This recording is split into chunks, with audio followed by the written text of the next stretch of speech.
시편 96편입니다. 시편 96편을 다 함께 드라마 성경으로 함께 묵상하도록 하겠습니다. 새 노래로 여호와께 노래하라. 온 땅이여 여호와께 노래할지어다.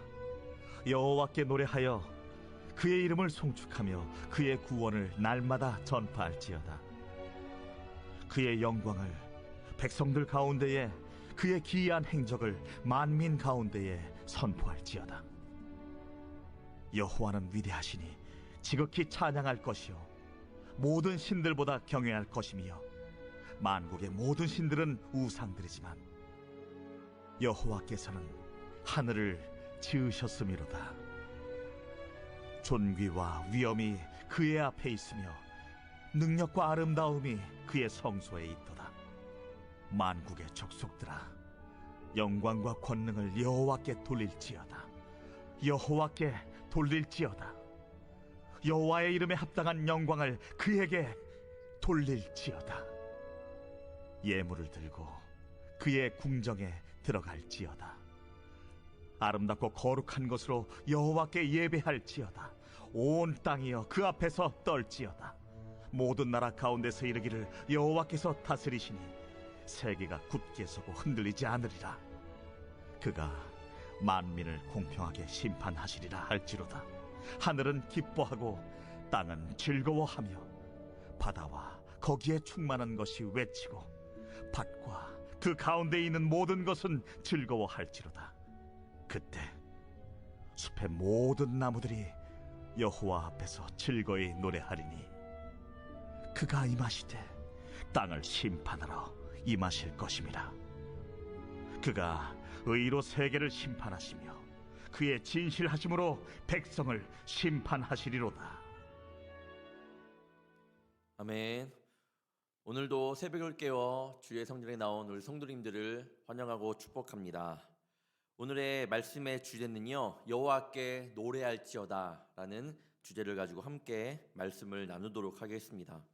오늘 시편 96편에는 표제어가 없습니다. 표제어가 없는 시편은 34편의 그 시가 있는데 그 가운데 하나인 거죠. 표제가 없으니까 시편을 쓴 기자는 누구인지, 언제 썼는지, 무슨 사건을 배경으로 기록된 것인지는 정확히 알 수 없습니다. 그럼에도 어느 정도 유추해 볼 수 있는데, 오늘의 이 말씀이 역대상 16장 23절부터 33절과의 내용이 매우 일치함을 우리는 볼 수 있습니다. 역대상 내용은 무엇입니까? 다윗이 하나님의 궤를 예루살렘으로 옮기고 아주 기쁘게 찬양하는 장면입니다. 이스라엘은 이 블레셋과의 전투에서 언약궤를 빼앗긴 다음에 힘들게 다시 제자리로 언약궤를 돌려놨습니다. 얼마나 기쁜 일인가요? 다윗은요, 이 언약궤가 예루살렘 성에 왔을 때에 춤추며 뛰놀았다고 말씀하고 있습니다. 사울의 딸 미갈은요, 그 모습을 보고, 그렇게 신나게 뛰노는 다윗의 모습을 보고 업신여겼다라고 말합니다. 그러니까 얼마나 기쁘게 뛰었으며 춤췄으며 그렇게 이야기를 했을까요? 오늘 시편 96편이 그러한 내용을 다시 한번 새기려고 기록된 건지는 모릅니다. 유추해 보는 건 아마 지금 시편 기자는 다윗이 언약궤를 옮긴 것처럼 그러한 기쁨을 가지고 하나님을 찬양하는 것이 아닌가 싶습니다.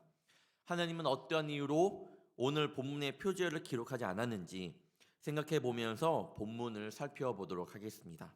1, 2절입니다. 새 노래로 여호와께 노래하라. 온 땅이여 여호와께 노래할지어다. 여호와께 노래하여 그의 이름을 송축하며 그의 구원을 날마다 전파할지어다. 오늘 시편 저자는요, 하나님께 매일 새 노래로 찬양할 것을 권면합니다. 새 노래로 찬양한다라는 말은 이 날마다 솟아나는 은혜를 고백하며 찬양하라는 의미입니다. 하나님의 은혜는요, 매번 경험하면 경험할수록 새롭습니다. 왜냐하면 그 은혜가 너무나도 크기 때문입니다. 하나님의 은혜가 값없이 주어지는 선물이라고 우리는 알고 있습니다. 하지만 그렇기 때문에 그것이 작은 거라고 생각하면 절대 안 됩니다. 진짜 하나님의 은혜를 제대로 경험하면 매번 그 은혜가 매번 새롭게 다가올 줄 믿습니다. 그러니 이렇게 큰 은혜를 나에게 준다는 사실이 너무나도 놀라운 거죠. 그렇게 날마다 나에게 부어지시는 은혜를 고백하며 찬양해야 될 줄 믿습니다. 기쁘고 즐겁게 무한한 감사를 올려드리며 오늘 하루도 찬양하며 살아가야 합니다. 그리고 하나님께 드리는 우리의 찬양의 고백은요, 교회 안에만 가둬둬서는 안 됩니다. 우리의 찬양은요, 우리가 살아가는 삶을 통해 반드시 드러나야 합니다. 2절에 보면 그의 구원을 날마다 전파할지어다. 세상 가운데 담대한 마음을 가지고 하나님의 높으심을 찬양해야 함을 말씀하고 있습니다. 찬양하는 사람은요, 그 삶이 점점 분명히 아름다워질 겁니다. 전에 지하철을 타고 가는데 옆에 있던 분이 이어폰을 꽂은 채로 막 어떤 노래를 듣고 막 흥얼거리면서 찬양을 노래를 하고 있더라고요. 그래서 어떤 노래인가 들어봤는데 그 노래가 바로 찬양이었습니다.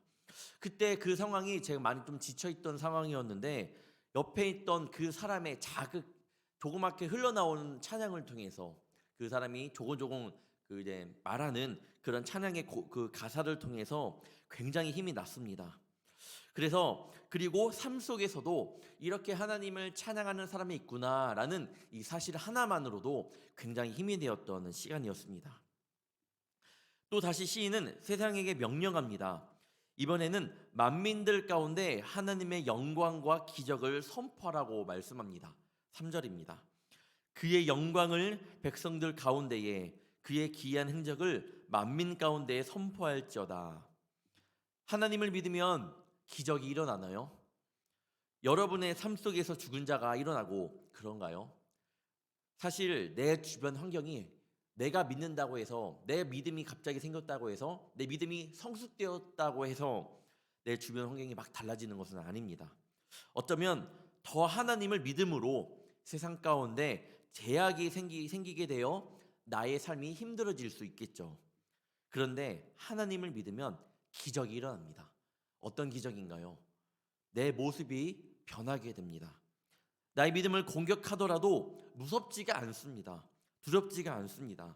세상 가운데 나의 믿음으로 인하여 제약이 생긴다 하더라도, 힘들다 하더라도 그렇게 느껴지지 않습니다. 오히려 그 가운데 하나님의 말씀 가운데 그래 나 순종했구나, 하나님의 말씀 가운데 나아갔구나, 더 큰 상이 되어 돌아옵니다. 이것이 바로 기적이 아닌가요? 내가 변한다라는 사실이. 나의 이러한 삶 속에서의 그런 기적을 또한 선포하기를 축원합니다. 3절에 말합니다. 선포할지어다. 내가 이런 믿음을 많은 사람들에게 선포하기를 소망합니다. 그러면요, 결국 내 주변 환경이 나로 인해 그때부터 변하게 됩니다. 그냥 가만히 있으면 변하지 않겠지만 내가 변하면 반드시 내 주변 환경이 변할 줄 믿습니다. 시편 기자는 마땅히 노래해야 할 이유들을 이어서 노래합니다. 4절부터 6절입니다. 여호와는 위대하시니 지극히 찬양할 것이요 모든 신들보다 경외할 것이며 만국의 모든 신들은 우상들이지만 여호와께서는 하늘을 지으셨음이로다.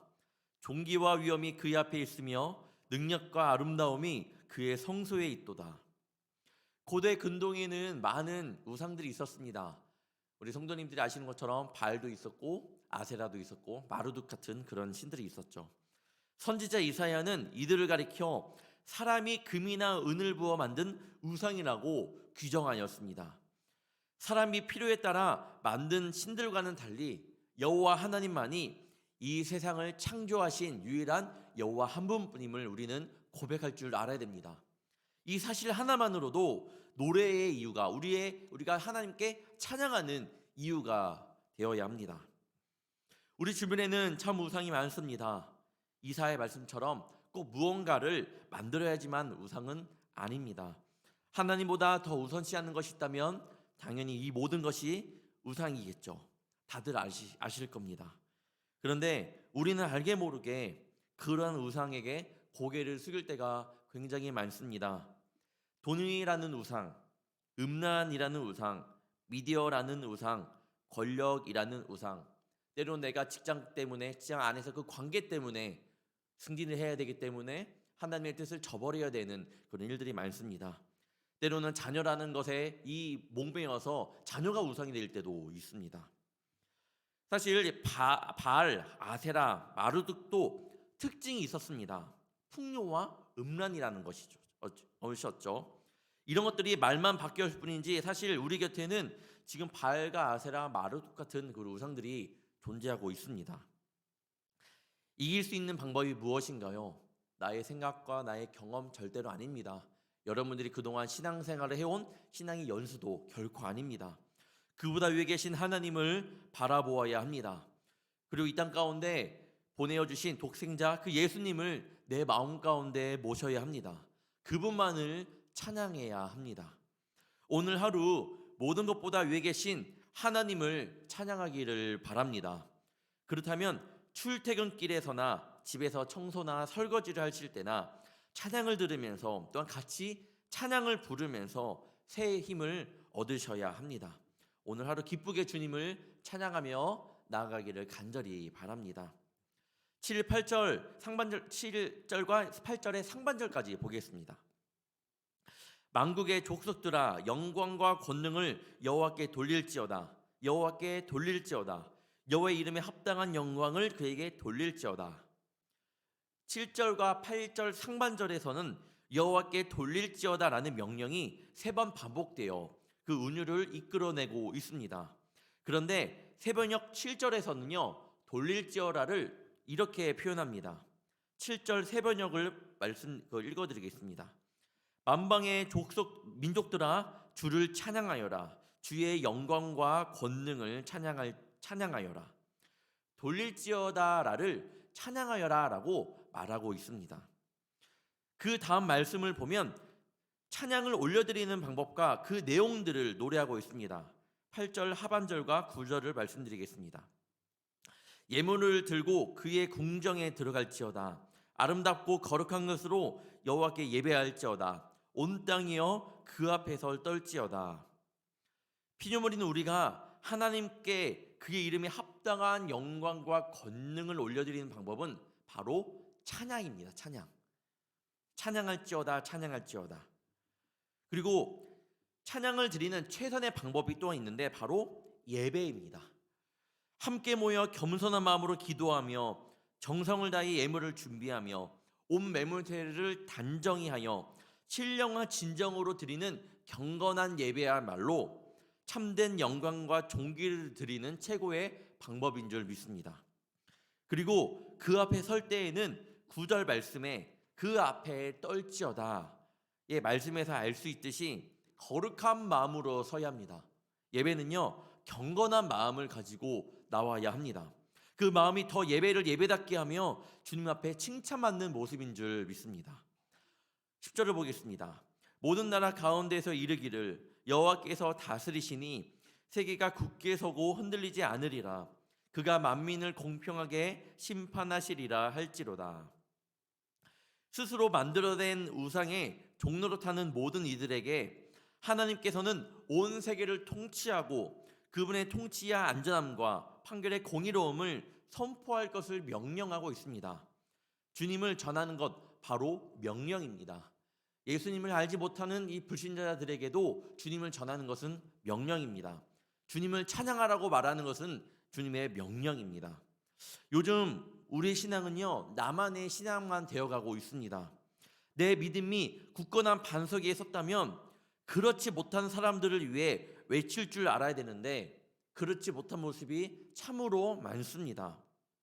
내가 전하지 않으면요 공평하게 심판하시는 하나님 가운데 그 사람이 벌을 받을 수 있잖아요.